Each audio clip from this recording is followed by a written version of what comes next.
શિવરાજ છે ને સોચા કાઢ નાખવા મેં કુદિયાથી દુઃખના ગીત ન કહ્યા સાહેબ. જેવું ગાવ જેવું વિચારો તમારા ભવિષ્યમાં તમારા જીવનમાં થાય ને થાય જ તે. હું કોઈ દુઃખના ગીત ન કહું. જમાનાને ખુશી દેજે મને હરદમ ગમ દેજે. ના, જમાનાને ગમ દે, અમને ખુશી દે. અમે શું લેવા દુઃખી થઈ? હું ધૂપ બનું તું સુગંધ લીધી. ના, તું ધૂપ બેન હું સુગંધ લઉં. હું શું લેવા પડું તું બેન હારા. નબળા વિચાર નહીં, નબળા વિચાર નહીં કરવા, સારા વિચાર કરો. જેવું વિચારો જેવું ગા એવું થાય. એટલે મજા આવે છે કલાકારો ગાતા હોય ને. હું તો બેઠ બેઠી વિચાર કરતો હતો. અહીંયા રાજ બેઠો બેઠો ગાતો હતો. પછી અહીંયા આપણે ગોસાઈ સાહેબ બાજુમાં અમારે સાગર. રાજે હું પાડ્યું.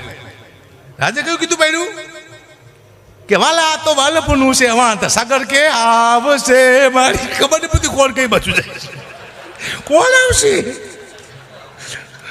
આ દુઃખની વાત છે પણ મારે કરી આવો સાગર આવો. વાહ સાગરભાઈ છે, અદભુત માણસ છે. હું ઘણી વાર આઈટી સાહેબ કહેતો હોઉં છું, એક જોક્સ કહેતો હોઉં છું. પણ હું કલાકારના જોક્સ એટલે મારું મનોરંજન કરાવતો હોઉં છું. પણ હું જે કહેતો હોઉં છું ને એમાં મારો કોઈ બીજો ભાવ નથી હોતો. હું ઘણી વાર એમ કહું છું કે આવો ધંધો ક્યાંય મેં જોયો નથી. 1 રૂપિયાનું અમારું રોકાણ નથી. 1 સાલ પહેરી કપડાં પહેરીને આવેલા. કદાચ 1 લાખ રૂપિયા નક્કી કર્યા હોય, અમને 1 રૂપિયો ન આપે તમારું જાય છે.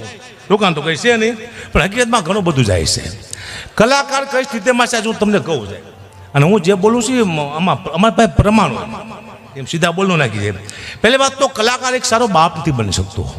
એના દીકરાને રમવા લઈ જાય, તેડીને ખંભે નાખે, મેળામાં લઈ જાય, ફરવા લઈ જાય, એ કલાકાર નથી થઈ શકતો. કલાકાર સારો ભાઈ પણ નથી શકતો. શું કામ? 4 મહિના પહેલાં અમે તારીખ લીધી, અમને ખબર નહીં કે અમારા ભાણેના લગ્ન આવવાના છે. અને ભાણેના લગ્ન આવે ઓલી તારીખમાં અમારે જવું જ પડે. એમને પૈસા એડવાન્સ આપ્યો હોય તો હગા ભાણિયાના લગ્ન હોય, અમે કોકના લગ્નમાં ગીત ગાતા હોઈશું. હારો બાપ હારો ભાઈ અમે બની શકતા નથી. અમે વ્યવહાર ચૂકી ગયા છીએ. હગાવાળા અમને નથી શકતા પ્રોગ્રામમાં. અમે તહેવાર ચૂકી ગયા છીએ. હાથમ આઠમ દિવાળી અમે અમારા બાળકોને ટાઈમ નથી આપતા. અમે પ્રોગ્રામ લઈ લીધા આગળ અહીંયા જ જવું પડે છે. એટલે ઘણું બધું આમાં ખોયું છે. કલાકોરે અમારા ઉજાગરા રાત સુવા માટે છે. અમે જાગી છીએ કીર્તિભાઈ સિદ્ધાંત કહેતા કે સુવા માટે રાત છે, રાતે સુવા માટે છે, બાકી બધું જાગવા માટે જ છે. અમે હોવાનું ત્યાં નિશાચરમાં આવીએ. અમે નિશાચર કોઈ ટાઈમ ટેબલ નિશાચર કહેવાય. એવા બેઠા હોય આમ સાહેબ ગાડીમાં તૂટિયાવાળી હોતા મને ખબર છે. 4 વાગે ઉઠો, આમ વાર થઈ ગયો જ્યારે પાણીમાંથી મરી ગયેલો કાગડો કાઢ્યો. હે કહું આમાં એવું છે, મારા લાખો ચાહકો છે. મારા એટલા બધા ચાહકો છે. એક મારા ચાહકના ઘરે હું જોયો તો મને જોઈને ગાંડા જેવો થઈ ગયો. હકાપા આવ્યા, પાણીનો તાટ લાવ્યો મારા પગ ધોવા. હવે મારા પગ મેં બેથી ધોયા નતો એને ખબર હતી નહીં કે હકુભાઈએ પોતાના પગ બેથી ધોયા છે નહીં. મને કે બાપુ તાશમાં પગ મૂકો, તાશમાં પગ મૂકો. મેં તો કારો કારો મય જેવો પગ મૂકો તાશમાં. એટલો બધો પગ કારો છે. બતાવું બસ જોઈશો ને તો રોગ થઈ જશે. એટલો બધો પગ કારો છે. મૂકો મેં તાશમાં. મારા દીકરા એવો કહેશો પાણી થઈ ગયું કાતર નાગના ઝેર જેવું કારું મય. મેં તો હારો પીછે તો હમણાં મરી જવાનો. પણ એટલો બધો આશિક નતો. એને હાલમાં કે ઝાડમાં પાણી નાખ્યું. બોલો હવામાં ઝાડ ભરી ગયું છે. પાણીનું પોઈઝન કરી નાખે એવા પગ છે પણ ચાલે છે. આને કહેવાય કૃપા. કૃપા સિવાય ચાલતો નથી સાહેબ. વાહ.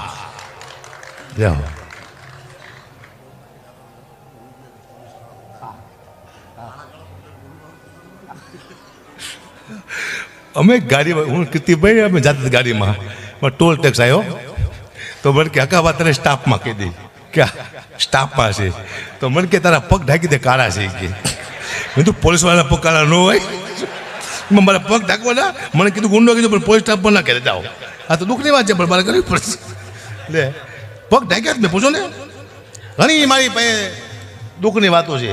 બસ જીવનમાં આનંદ કરી લો, બાકી કૃપા વિના ચાલતું નથી સાહેબ. તમને કાંઈ ન આવડતું તમારું ચાલવા માંડે ત્યારે તમારે એમ નહીં માનવાનું મને કંઈક આવડે છે.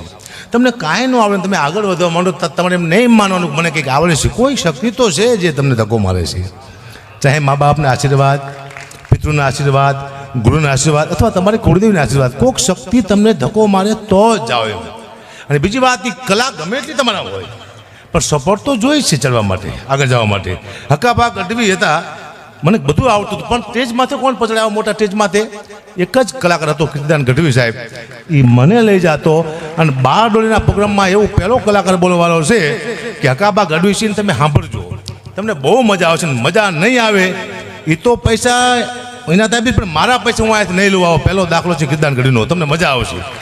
અને તેથી મને પરસો વળી ગયું, બધું આપ નહીં મજા આવે તો એ કે આવશે જ તે, અને આવી તાની મને મજા આવી જાય છે.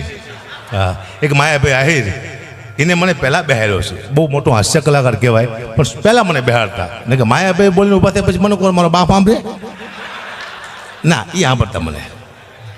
આ દુનિયામાં આગળ જવા માટે કોઈકનો સપોર્ટ જોઈએ છે. મારો એક પણ ઇન્ટરવ્યૂ એવું નહીં હોય જેમાં મેં કીર્તિબેન માયાભાઈને યાદ નહીં કર્યા હોય છે.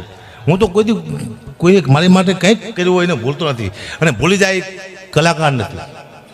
ભૂલવું ના, તમારા માટે કોઈ પણ કંઈ પણ કરે અને એક તમારા 10 કામ કરે ને એક ન કરે તો એને માફ કરી દઉં, કારણ કે 10ને યાદ રાખવા, એક ન કરે ચાલે એમ. આ તો દુનિયામાં એવું છે કે 10 કામ કરે ને એક ન કરે એટલે મારા દુશ્મન થઈ ગયો આપણે આ દુનિયામાં હાલી રહ્યું છે મુદ્દો એ સાહેબ. એટલે મેં વિચાર્યું હતું કે હું આવડો મોટો કલાકાર થઈશ તે મને, અને આ દુનિયામાં હું શું લેવા આવ્યો મને ખુદ જ ખબર નથી. જો હું ડાયરામાં જોઉં, પૈસા આવ્યા ઘરે આપ્યા, ડાયરામાં જુઓ પૈસા આવ્યા ઘરે આપ્યા, પાછો ડાયરામાં જુઓ પૈસા આવ્યા ઘરે આપ્યા. હું તો ઘરે ખાતો નથી, તો હું પૈસા ઘરે શું લેવા આપું છું? હું કે દાડીઓ છું, મજૂર છું? અરે હું શું કોણ આ દુનિયામાં? દુઃખની વાત છે. પણ આ દુનિયામાં માણસ પોતાના માટે નહીં બીજા માટે આવે છે. પોતાની દીકરી માટે, બહેન માટે, મા માટે, પત્ની માટે, બીજા માટે. પોતાના માટે માણસ કોઈ આવતો જ નથી. અને પત્ની હમતી નથી કોઈ ભાઈ. જ્યારે પુરુષ ઘરે જાય ને એટલે પત્ની એક જ વાત કરીને પાણી નથી પાતી. પેલા એ છોકરાની ફી બાકી છે, બાટલા લાવવાના છે, આના પૈસા આપવાના છે, તમે આટલા મોડા કેમ આવ્યા? નક્કીની ખબર હોય છે કે માથી કેટલું દેવાનું છે, કોઈએ ગાયું દીધી છે, કોઈને માર્યું હોય છે, કોઈનું અપમાન કર્યું છે, પત્નીને ખબર જ નથી.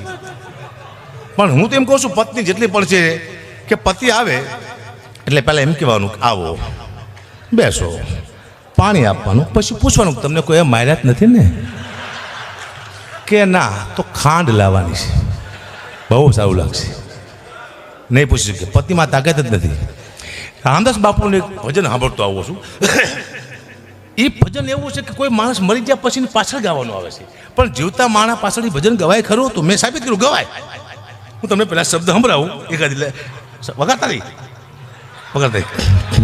એના શબ્દ એવા છે: જીવન બનું છે ઉદાસ તમારા ગયા પછી, તમારા ગયા પછી, તમારા ગયા પછી. આ મરી ગયા પછી ગવાય છે, પણ જીવતા માણસ માટે ગાવું હોય તો કોની માટે ગવાય? કે જે માણસ પત્નીથી કંટાળી ગયો હોય, ઘરે આવી ગયો હોય, હારી પત્નીની વાત ન કરતો પણ કંટાળી ગયો હોય પત્નીથી, તો એના માટે આ ગાવું કેવી રીતે ગવાય? જીવન બનું છે ઉદાસ તમારા આવ્યા પછી, તમારા આવ્યા પછી, તમારા આવ્યા પછી. દેણું થઈ ગયું છે હદ પાર તમારા આવ્યા પછી, તમારા આવ્યા પછી. મગજ નથી કરતું હવે કામ તમારા આવ્યા. એવી બાજી ભટકારી બને કરી નાખી. એની માટે ગવાય. સારા માણસો માટે ન ગવાય. આ તો સમજા ને, દુઃખની વાત છે પણ કરવી પડશે મારે. સનસની ઘણા ટાઈમ થઈ ગયો. હા, સનસની કહું, તમે 1 લાખ રૂપિયાનું દાન કરજો, તમારો ટીવીમાં પેપરમાં ફોટો નહીં આવે, ન્યૂઝમાં સનસનીમાં કે આને દાન કર્યું, પણ તમે કોઈકને છરી મારીને લાખ રૂપિયા કોઈકની પાસેથી લઈ લેજો તો તમારો ફોટો આવશે ટીવીમાં. શું કરવા? તમે ખરાબ કામ કર્યું. આ દુનિયામાં ખરાબની વેલ્યુ એટલે હારાની વેલ્યુ નથી. મેં જોયું બધી સવી જાય છે. અત્યારે હું અહીંયા સાહિત્ય કરું છું, મારો ટીવીમાં, સનસનીમાં, નાટકમાં ફોટો ને એવું ન આવે કે હકાબા ગઢવી સાહિત્યકાર છે, પણ અહીંયા અત્યારે હું ગાડીઓ બોલવા માંડું જીમ ફાવે એમ, અને તમે મંડો મને મારવા, લોહી જાણ કરી નાખો તો એ હવારમાં પાછું આવે ટીવીમાં, સનસનીમાં. પણ કેમ આવે ખબર છે? સનસની જુઓ, કાળો કાળો ચહેરો જુઓ. આ છે સાહિત્યકારના ભેષમાં શેતાન, જે હમણાં જ કરતો હતો મહાભારત અને ગીતાની વાતોને અચાનક મની ગયો બોલવા, ગાળોને પબ્લિકે ચખાડ્યું મેથી પાક, કારણ કે એનો જતો વાહ. એ તો સાલો મરી ગયો, એ તો સાલો મરી ગયો, પણ સાથે મરી ગયા 2 નિર્દોષ કલાકાર, જેનો વારો પણ નહોતો આવ્યો ગાવાનો, આવી ગયો વારો મરવાનો. જો બેન્જા વાળો ભાગી રહ્યો છે જુઓ. જો તબલાવાળાએ મુઠ્ઠી વાળી દીધી જુઓ, જો મંજારાવાળો ઉઘાડ પગ ચડ્યો ખટારામાં જુઓ, ડાયરો થઈ ગયો વિકન શિકન સન સની બોલો હની બની એટલી વાર લાગે. કાંઈ વાત નથી. ને અત્યારે એક પહેલાં માણસ ઇજ્જત માટે મળી જતા, ઇજ્જત માટે. હવે આબરૂ વહી જાય છે, આવી જાય નોર્મલથી. આબરૂ એક નોર્મલ વસ્તુ થઈ જાય છે. તમે કોકનું બૂચ માર દો 5 કરોડનું, તમારી આબરૂ વહી જાય. વળી જો સમાજને તમે 50 લાખ રૂપિયા આપો તમારું સન્માન કરે તરત આબરૂ પાછી. એટલે 1.5 કરોડનું બૂચ મેં તમે 50 લાખ જ આપવાને આબરૂ માટે. આબરૂમાં જાજી વાર લાગતી નથી, આવી જાય. હવે સ્ટેજમાંથી બીક શું લાગે છે? કોઈ સમાજનું બોલ્યા કરે, કોઈ મારો કોઈ કલાકારનું કોઈ પણ ઈરાદે એવો ન હોય, કોઈ માણસને દુઃખ લાગે એવું એક મનોરંજન માટે અથવા ગીત પણ ગાતો હોય, ભજન ગાતા હોય, એના શબ્દો કવિઓએ લખ્યા હોય, અમને ખબર ન હોતી હતી કે આ શું કહેવા માગે છે, કવિને જ ખબર હોય, પણ લોકો દુઃખ લગાડે છે. હવે સમાજ તો નહીં બોલે કે, પણ હું એમ કહીશ કે એક હતો ચક્કો, એક હતી ચકી. ચક્કો લાયા ચોકાદાનો, ચક્કો લાવ્યો મગનો, તોય મારે માફી માંગવી પડશે કે ચક્કો અમારું પ્રિય પક્ષી છે, હકબા માફી માંગો. એટલે હું કહીશ કે તું ચક્કો, હું હકો, ચકા બકા માફી માગું છું, ભલે માફ કરો ચકા ગોબાર. આ દુનિયા બધું કરાવશે. હા બરોબર, ઓછા આવે ને ભૂલ કાઢવા જાજામાં દીકરા ડર લાગ્યા રાખે. પણ ઘણા ટાઈમથી શાંતિ સાહેબ બે થાકી ગયા છે, માફી મગાવવાળા માફી માગવાળા. તો જોયું, બે થાકી ગયા, કંટાળ્યા બે. ખોટો ધંધો પકડ્યો છે. કલાકાર અહીંયા પહોંચતા પહોંચતા કલાકારને 25 વર્ષ થાય છે. બહુ ભોગ આપીને અહીં સુધી પહોંચે છે. અને ચાલો એક ડફોડ માણસ 1 સેકન્ડમાં અમને નીચે પાડી દે, કેવી જ મેન પડશે? 1 સેકન્ડમાં કેમ પાડી દે અમને? એને જોવું જોઈએ. તમે કલાકાર જે નીચે પાડવાની કોશિશ કરો, તારી એની પત્ની, એનું બાળક, એની બેન, એનો ભાઈ, એના બાપ, તમે ઘણા બધા લોકો નીચે પાડો છો, એની હાય લાગી જાય તમને. તમારે ખાવા ધાન કે પહેરવા લોગડું રહેશે નહીં. સારા નાલાયકો, ચોખ્ખી વાત છે. ટ્રાય કરજો, તમને હાય લાગી જાય. હા, શું માફી મગાવીને કામ છે? એને બોલવા દો. સમાજને ઘણું બધું એને કહેવું છે, પણ ડરમાં નથી કહેતો. સાચું કહેવું છે સમાજને. સાચું કહેશું તો ખરાબ લાગશે. એક કલાકાર હતો, હું નામ નથી આપતો કીર્તિભાઈ, મેં એને સલાહ આપતો હતો હજી કે કોઈ દી કોઈને સલાહ ન આપતો સ્ટેજ માથેથી, ને કે આ દુનિયા તારું અપમાન કરશે. હજી ને કહું છું, ત્યાંથી બોલ્યો હોત કે સાહેબ હું બધાને વિનંતી કરું છું કે તમારી બહેનો દીકરીને કહેજો ટૂંકા કપડાં ન પહેરે. તાઈક ભાઈ આવ્યો, હાલે તું તારા ઘરનું ધ્યાન રાખ, હકા પણ મેં ક્યાં જલ્દી મેં તું ભાઈ ના પાડતો હતો ને કે સલાહ ન આપ તમારા બાપ. આપણે આપણા ઘરનું ધ્યાન રાખવાનું, દુનિયાનું ધ્યાન રાખવાની જરૂર છે જ નહીં. કોઈ સલાહ દેવી જ નહીં. એકવાર મેં સલાહ આપી હતી, પછી મેં આપી જ નથી. એકવાર સલાહ આપી હતી મેં, સાહેબ કોઈ દારૂ ન પીતા, દારૂ સારી વસ્તુ નથી પીતા. મને આવ્યો સવારમાં ફોન, ક્યાં તારા બાપનો પીસી કે મેં તું પહેલાં ફૂલ થઈ જાઓ, ફૂલ થઈ જાઓ. અમારે શું લેવા દુઃખની વાત છે, દુઃખની. હા, હું પહેલાં ફેસબુક બહુ વાપરતો, મને શોખ. મારા ને મારા વિડીયો મૂકીને મારી કમેન્ટ વાંચતો હોય તો મારા લાખ ચાહક હોય તો મારા 200 વિરોધી પણ હોય તો હારીને ખરાબ 2 કમેન્ટ આવે. હું વાંચતો તેમાં આવે વાહ કાબા, એટલે હું ખુશ થઈ જાઉં. કોણ છે મૃદ માણસ? વાહ ચારણ, વાહ હાવજ, વાહ ગુડવી. તા નીચે આવે શું હાલી નીકળો છું હરામ ખોર. હું મોરો પડી જાઉં, હું મોરો પડી જાઉં. બીજું આ કોને લખ્યું છે? અને એવા સાલા ફેક આઈડી વાળા છે, જડતા નથી. પણ મેં 2 તેને ગોતી લીધા તો એ મારા હગાવાલા નીકળ્યા. બોલો, મારા મામા દીકરો મને રોજ ગાય દે, મને ખબર નથી. એક રમી રમાય છે ઓનલાઈન, લાખો માણસો હારી ગયા. ઘણા લોકોએ આત્મહત્યા પણ કરી. એમાં ઘણા લોકોએ બાળકોએ આત્મહત્યા કરી. એ રમવાની હું ના પાડું, રમવા જવાનું નથી. કારણ કે એમાં કોઈ જીતતું જ નથી. કોઈ નથી જીતતું, હું ખુદ નથી જીતો ને. એકવાર મેં ટ્રાય કરી હતી, જીતતા જ નથી. પણ એડવર્ટાઈઝ બહુ હારી છે, તમે સાંભળજો. જાહેરાત કેવી છે? હું રમું છું સાહેબ, હું ભાડે રહું છું. પછી મેં મારા મકાન માલિકને શીખડાયું રમી રમતા. અત્યારે હું મારો મકાન માલિક 2 ભાડે રહીશ. રમી તો રમી છે સાહેબ, તમે નહીં માનો. મારા મામા દીકરો જ્યારે રમી રમતા શીખ્યો, બહુ ગરીબ હતો, એ અત્યારે ભિખારી થઈ ગયો છે સાહેબ. ગરીબમાંથી ભિખારી કરી નાખીને રમી કહેવાય, રમાય નહીં. હા, ઘણી વાર એવું બને છે, લોકો મને કે અકુબા અમારા ઘરે પગલાં પાડો ને. મેં કીધું કેમ? એ કે અમારા ઘરમાં બરકત આવે. મેં કીધું આ પગલાં મારા ઘરમાં 40 વર્ષથી પડે તો મારા ઘરમાં બરકત ન આવે? તમારો બાપ ટાયલ શું ન રહે સાહેબ? અને હું તમને આથી સલાહ આપતો નથી, પણ ચોક્કસ કહું છું, દુનિયામાં કોઈ એવો પગ બન્યો નથી જે તમારા ઘરમાં બરકત આવી શકે. 4 જ પગ છે તમારા ઘરમાં જે બરકત લાવી શકે. તમારી દીકરીના પગ, તમારી બહેનના, તમારી પત્નીના, તમારી માના 4 જ પગ દુનિયામાં છે જે તમારા ઘરમાં બરકત લાવી શકે. બાકી દુનિયામાં કોઈ એવો પગ પેદા થયો જ નથી બરકત લાવી શકે. બીજા લાવે પગ તો તેના પગ ખોટી વાત છે. હું પાછું બોલી છે તો રોચો વાગશે. કોઈ લાવતું જ નથી સાહેબ. પણ આ ગિરનારની ભૂમિ છે. મારા જીવનમાં આટલા વર્ષમાં પહેલી વાર કીર્તન શિવાયતમાં થયો અહીંયા, પહેલી વાર જીવનમાં. અને મોકો મળ્યો, પહેલી વાર આવ્યો, ટાઈમે આવ્યો. આવું સારું સ્ટેજ મળ્યું, આવા સારા બધા વ્યક્તિઓ મળ્યા, વખાણ તો કરવા પડે બધાના. બહુ મજા આવી.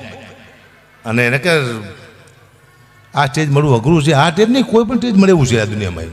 પણ ટાઈમે આવ્યો એનો મને આનંદ છે. કારણ કે આવા સંતો મંતો અહીંયા બિરાજમાન. હું કહેતો હતો કીર્તન કે અહીંયા સંતો મંતો લાખો વર્ષથી તપસ્યા કરે છે. તમે એમ ના માનતા કે સંતો મંતો મનુષ્યના અવતારમાં હોય. કોઈ સિંહના રૂપ લઈને બેઠા છે, કોઈ વાઘના રૂપ લઈને બેઠા છે. અહીંયાથી આપણો સારો શબ્દ નીકળી જાય, એના કારણે અથડી જાય, સારું ભજન નીકળી જાય, એના કારણે અથડી જાય તો આપણો બેડો પાર થઈ જાય. મને એટલી ખબર પડે આ શિવાયતમાં આવવાનું કારણ એ છે ને ઉતારા કરવાનું કારણ એ છે કે સંતો મંતોને સંતવાણી સંભળાવી, જ્યાં બેઠા હોય જ્યાં ગુફામાં એના કાન સુધી જાય, પવિત્ર થાય. આપણા શબ્દ એના માટે ઉતારા કરવામાં આવે. એમાં ઘણા બધા ખર્ચા થાય છે. એમ ઉતારો થતો નથી થાય, ઉતારા વેકવા પડે પોતાના, તારે ઉતારા થાય. જેવી વાત કહેવાય, દુઃખની વાત છે પણ મારે કરવી પડશે. મને હમણાં એક ફોન મને કે ગુપા એક પ્રોગ્રામ કરવાનો છે, કેટલા પૈસા લઈશો? મેં તો 2.5 લાખ રૂપિયા. કે કુતરાના રોટલાનો પ્રોગ્રામ છે તો મેં તો 2.5 લાખ રૂપિયા આપજો. મને કે ગુપા તમને કુતરામાં ખબર ન પડતી શું? મેં તો કેમ? કુતરાના રોટલાનો પ્રોગ્રામ છે, શું 2.5 લાખ રૂપિયા? કે તો કંઈ બોલતા નહીં, 51,000 રૂપિયા આપજો ગુપા, એટલું કુતરાનું માન રાખો. કે કંઈ વાંધો નહીં, તું 51 તો કુતરાને તમે લઈ લીધા, હું કોઈને મૂકતો શું જ નહીં, કુતરાનું તો કુતરા.